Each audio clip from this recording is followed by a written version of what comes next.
Hi guys. तो इस video में आई डिस्कस अ कंपनी जिसने पिछले कुछ सालों में मल्टी बैगर रिटर्न्स तो दिए हैं, लेकिन आगे इसकी ग्रोथ पोटेंशियल भी बहुत पॉजिटिव लग रही है। इस कंपनी का नाम है ईएफसी लिमिटेड एंड Q3 के नंबर्स आ गए ईएफसी के।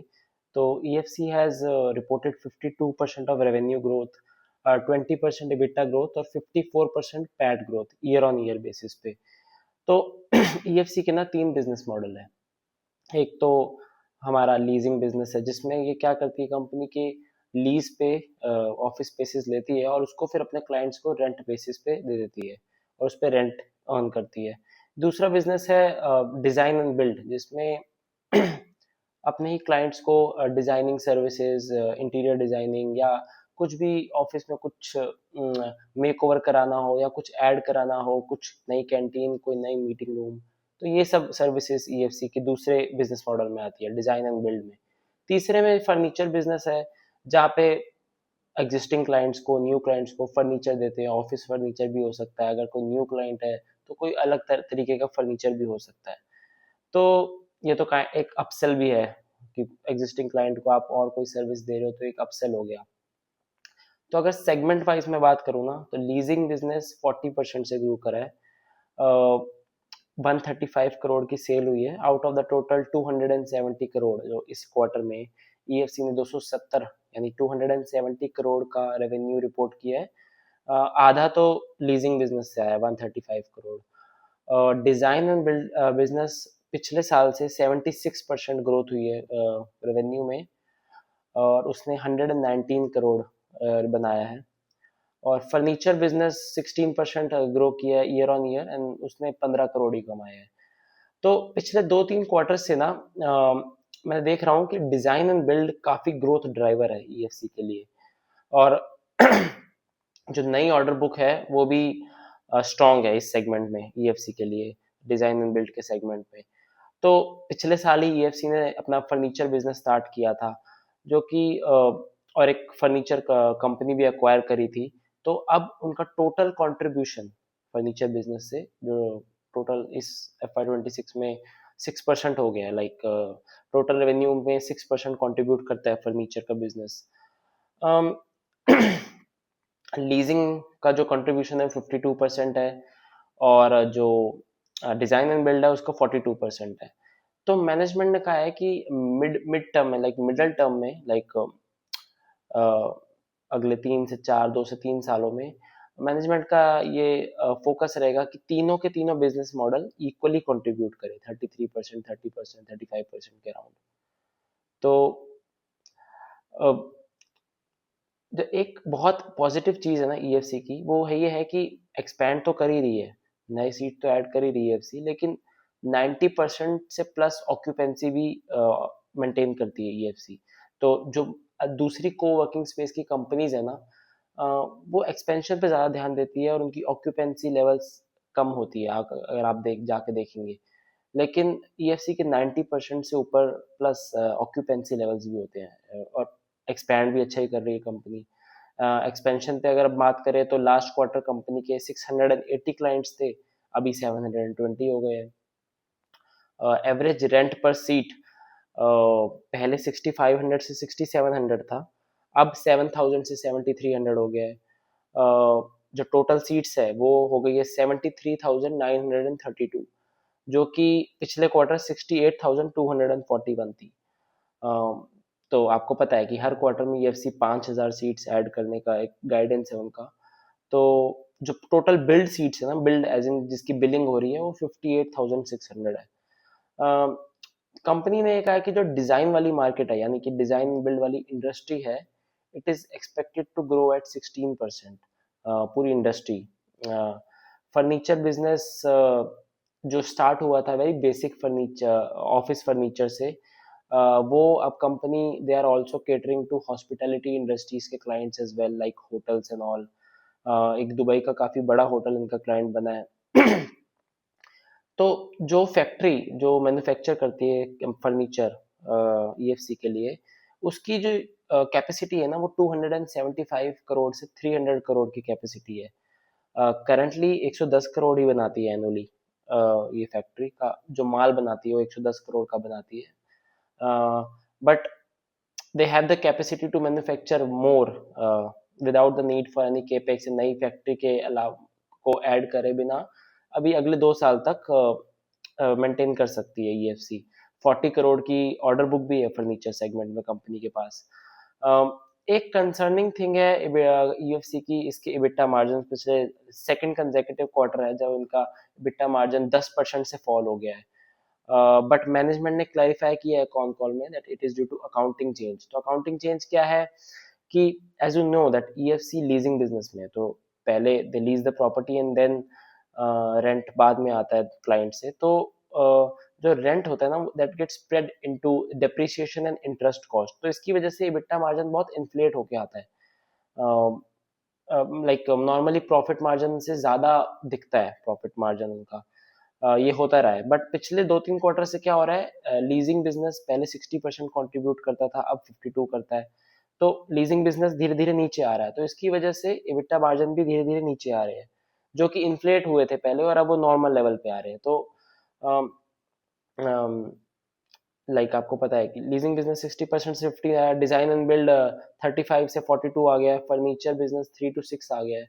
तो जो इबिटा मार्जिन इसके इसी वजह से नीचे आ रहा है बिकॉज लीजिंग बिजनेस नीचे आ रहा है, जो कंट्रीब्यूशन ऑफ लीजिंग का बिजनेस है वो नीचे आ रहा है।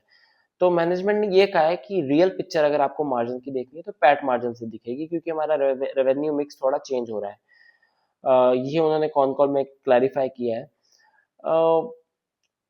उन्होंने कहा है कि पैट मार्जिन की जो को वर्किंग स्पेस में जो पैट मार्जिन है ना वो 32% होता है, लेकिन post tax it is 25 to 26%। Design and build का पोस्ट टैक्स मार्जिन है 18 to 20%। जो फर्नीचर बिजनेस का एग्जैक्ट पैट मार्जिन कंपनी ने नहीं दिया बिकॉज वो कह रहे हैं हमें 1 क्वार्टर और लगेगा इवेल्युएट करने में कि एग्जैक्ट पैट मार्जिन क्या है फर्नीचर वाले बिजनेस का। लेकिन बॉल पार्क एक नंबर दिया है 18 to 20%। सो फर्नी like 20 to 22%, sorry ballpark का नंबर दिया है। तो जो यूटिलाइजेशन है ना बिजनेस का फॉर जो फर्नीचर बिजनेस का यूटिलाइजेशन है वो 35% है। क्यों? क्योंकि 300 करोड़ की वैल्यू का कैपेसिटी है और अभी 110 करोड़ ही बना रही है company in terms of furniture. Company ने कहा है, ये गाइडेंस दी है कि Q1 ऑफ फाइनेंशियल ईयर 2027 तक 75 to 80% हो जाएगा utilisation. This shows that PAT margin directionally ऊपर की तरफ जा रहे हैं, इंप्रूव कर रहे हैं पैट मार्जिन। और लाइक अगर मैं ग्रोथ आउटलुक की बात करूँ ना तो ईएफसी ने पहले से ही कहा है कि 20,000 सीट ऐड करेगी एवरी ईयर। जो इन इन 9 मंथ्स में FY26 के 9 मंथ्स में 13,000 सीट ऐड करी है। पर management is sure of reaching that 20,000 number by the next quarter. तो अगले क्वार्टर में 7,000 सीट्स ऐड करने को श्योर है मैनेजमेंट। नेक्स्ट ईयर की भी सेम गाइडेंस है, अगले साल भी 20,000 सीट ही ऐड करेगी ईएफसी और ऑक्यूपेंसी लेवल 90% से ऊपर मेंटेन करेगी। सो अगर आप सीट टू सीट ग्रोथ देखो ना, अगर आप नंबर ऑफ एग्जिस्टिंग सीट्स और न्यू एड सीट्स जो ऐड होंगी तो 25% का ग्रोथ रेट आता है। लेकिन वैल्यू ग्रोथ भी तो आ रही है, क्योंकि मैंने भी बताया ना एवरेज रेंट अभी 6,500 से अब 7,000 हो गया है, तो वैल्यू ग्रोथ भी आएगी। तो 30% ग्रोथ कंपनी का कहना है कि 30% ग्रोथ हम FY27 में जो को वर्किंग बिजनेस है यानी कि जो लीजिंग बिजनेस है इसमें 30% ग्रोथ हम एक्सपेक्ट कर सकते हैं FY27 में। डिजाइन एंड बिल्ड बिजनेस जो है which is growing very fast, 76% की ग्रोथ आई है। It is expected to grow at 50 to 60% per annum for the next 2 to 3 years। At least अगर हम FY27 की बात करें तो 50 to 60%। ऑर्डर बुक पाइपलाइन काफी स्ट्रांग है डिजाइन एंड बिल्ड में ईएफसी की। अगर मैं फर्नीचर बिजनेस की बात करूं तो कंपनी ने कहा था कि 110 करोड़ की रेवेन्यू होगा फर्नीचर बिजनेस का FY26 में, लेकिन अभी तक 9 महीने में सिर्फ 43 करोड़ ही हुआ है। तो I don't think they can achieve this guidance, क्योंकि अभी 40 करोड़ की ऑर्डर बुक है। तो 40 करोड़ की ऑर्डर बुक अगर एग्जीक्यूट भी हो जाती है फिर भी 83 करोड़ ही होगी। They will miss the guidance. Like अगर कैपेसिटी यूटिलाइजेशन की बात करूं तो कंपनी ने कहा है कि हम Q1 तक 80% ऑफ द कैपेसिटी यूटिलाइजेशन पहुंच जाएंगे फर्नीचर सेगमेंट में। That means that 35 to 40% growth आप फर्नीचर बिजनेस की भी लगा लो FY27 में। तो कंपनी से पूछा गया कि अगर आपकी 100% यूटिलाइजेशन हो जाएगी तो आप क्या नई फैक्ट्री सेटअप करोगे। तो कंपनी ने ना ये समझाया अपना एक बिजनेस मॉडल कि जो इनका बी टू बी क्लाइंट आएगा, यानी कि जो पहले से इनका क्लाइंट है, जो इनका लीजिंग में क्लाइंट है या फिर डिजाइन एंड बिल्ड में क्लाइंट है, अगर उनको फर्नीचर चाहिए होगा तो एग्जिस्टिंग फैक्ट्री में असेंबली लाइन सेटअप है वो हो जाएगा, उसमें नई फैक्ट्री की जरूरत नहीं पड़ेगी। जो इनका एक्सपोर्ट होता है फर्नीचर बाहर जाता है, उसमें भी असेंबली लाइन सेटअप है, तो इस वाली फैक्ट्री से काम चल जाएगा। इवन दो एक्सपोर्ट वाले फर्नीचर की जो क्वालिटी है ना वो बेटर होती है, तो बट लेकिन इसमें हो जाएगा। लेकिन जो पेपर फ्राई से जो यानी बी टू सी क्लाइंट होगा, जिसको बहुत कस्टमाइज और बहुत स्पेशल फर्नीचर चाहिए, उसके लिए नई फैक्ट्री डालनी पड़ सकती है फ्यूचर में। लेकिन that depends on whether the client is long term और नॉट, वरना ही आउटसोर्स ही कर लेंगे उसको भी। तो अभी कंपनी ने कहा नीड बेसिस पे ही फैक्ट्री डालेंगे, ऐसा कुछ नहीं है कि अभी हमारा कुछ प्लान है। ये समरी है। तो जो एक और कंसर्न ईएफसी के बिजनेस मॉडल पे था ना कि because 50% of the clients EFC के आईटी कंपनीज है, तो एआई का थ्रेट तो है ही, आपको पता है आईटी कंपनीज की। तो इनसे पूछा गया कि क्या आईटी कंपनीज का बिजनेस जा रहा है तो आपका क्लाइंट मिक्स चेंज होगा या क्या। तो कंपनी ने कहा है कि क्या हो रहा है ना कि क्योंकि आईटी कंपनीज क्या कर रही हैं कि अब अपने खुद के ऑफिसेज नहीं स्टार्ट करके दे आर कमिंग टू को वर्किंग स्पेस की कंपनीज लाइक ईएफसी, और उनके थ्रू ही ऑफिस ले रही है, ताकि वो खुद का एक्सपेंड ना करे, क्योंकि वो भी अभी काफ़ी एक्सपेंशन मोड में नहीं जा रही आईटी कंपनीज। तो इनके पास अपने खुद के ऑफिसेज लेने से अच्छा ईएफसी के पास आ रही है, तो वो भी ईएफसी के लिए बेनिफिशियल ही है। और उन्होंने कहा है कि हमने आईटी कंपनी से अभी जो हमारी एग्जिस्टिंग आईटी क्लाइंट्स हैं उनसे कोई ऐसे रिडक्शन या फिर कट्स नहीं देखे हैं सीट्स में, तो अभी तक कुछ हमें नहीं पता लगा ऐसा। इन समरी अगर मैं देखूं तो ग्रोथ गाइडेंस तीनों तीनों बिजनेस का दे दिया। 30% for the leasing business, 35 to 40 for the furniture business, और 50 to 60 for the design and build वाली सेगमेंट से। uh, ये भी बोल दिया कंपनी ने कि पैट मार्जिन बेटर पिक्चर देंगे, बिटा मार्जिन पे मत जाइए, रेवेन्यू मिक्स हमारा चेंज हो रहा है। और एआई का थ्रेट भी बता दिया कि अभी कुछ नहीं है हमारा आईटी क्लाइंट्स का, ऐसा कुछ थ्रेट नहीं है।